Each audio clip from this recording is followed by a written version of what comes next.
আসসালামু আলাইকুম রহমতুল্লাহ।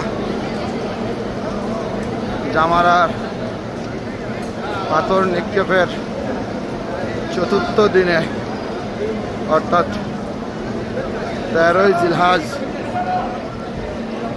পাথর নিক্ষেপের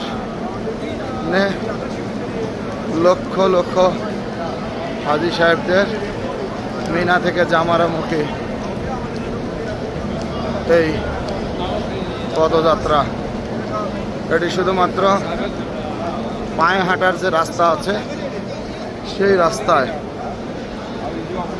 পায়ে হাঁটার রাস্তায়, এছাড়াও ট্রেনে এবং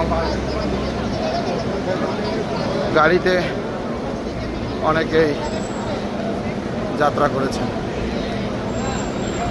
আল্লাহ আমাদের আমলগুলো কবুল করুন। তাকাব্বালাল্লাহু মিন্না ওয়া মিনকুম।